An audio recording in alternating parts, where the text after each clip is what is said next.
Olá a todos, eu sou Maurício Camargo, estamos começando o nosso programa Gráficos no Radar. Nesta sexta-feira, o índice Bovespa ensaia uma reação. Nesse momento que eu gravo o programa, ele sobe em torno de 10%.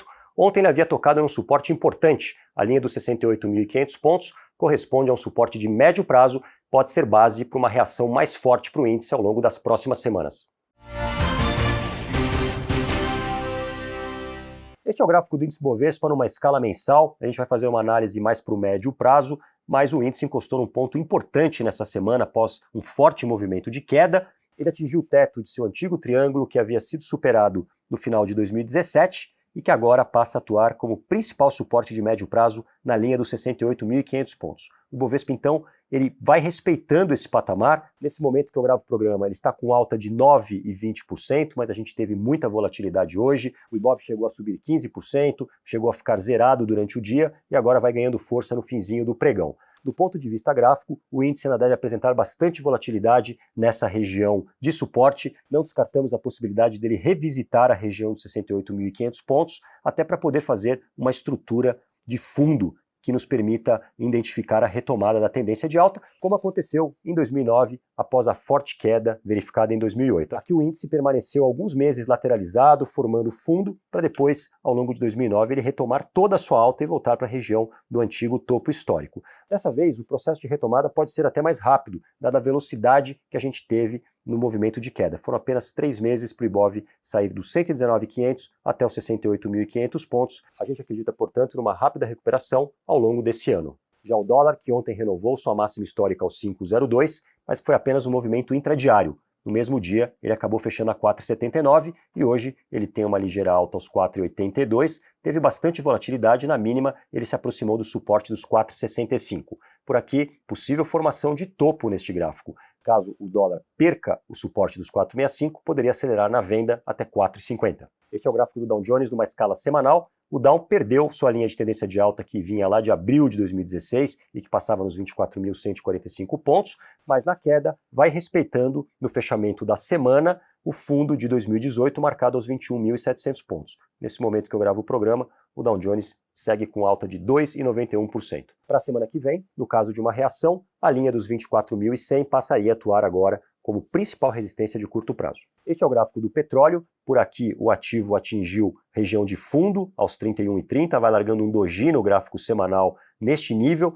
Nesse momento, está em alta de 3,13%, cotado a 33,94. Tem possibilidades na semana que vem de iniciar uma reação, inicialmente para fechar o gap aos 45,10, depois encontraria principal resistência de curto prazo nos 48,93. A Petro, que também é influenciada pela cotação do petróleo, teve uma das quedas mais fortes do Ibovespa, mas parece ter atingido uma região de fundo aos R$11. Hoje o ativo ensaia uma reação, nesse momento subindo 9,5% aos 13,80, dando continuidade a esse movimento na semana que vem, ele encontraria a primeira resistência aos 18,61.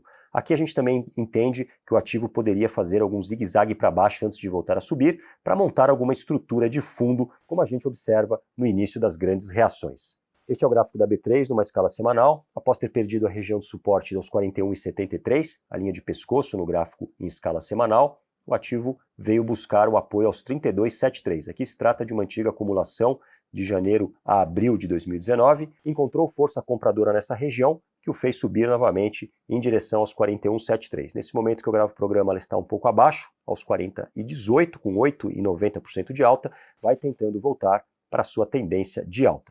Este é o gráfico de Itaú, numa escala diária, o ativo que recuou forte após uma formação em M no seu gráfico diário, formação feita na região de máxima histórica, nos 37,10. Na queda, não respeitou o suporte dos 29,49 e acelerou na venda para achar fundo aos 22,41. Por aqui vai largando um doji. Hoje o ativo ensaia uma reação, subindo 7,60% aos 25,40. Da mesma forma que a gente havia identificado essa formação de topo em M, havíamos até comparado com formação semelhante ocorrida entre janeiro e março de 2019 e também em julho do mesmo ano. Agora estamos identificando formação de fundo nesse papel que pode começar um processo de reação, visando inicialmente a região dos 29,49. Outro ativo que ensaia a reação após ter atingido importante suporte é a Via Varejo. Na queda, ela veio buscar o topo de 2019, na linha dos 8,67. Apesar de ter ensaiado a perda desse patamar, ela vai reagindo no final da semana. Nesse momento, 9,55 é a sua cotação, com 12,30 de alta. Tem espaço para seguir avançando na semana que vem, até 11,68 inicialmente. Na quebra desse patamar, poderia vir fechar o gap largado nos 13,54.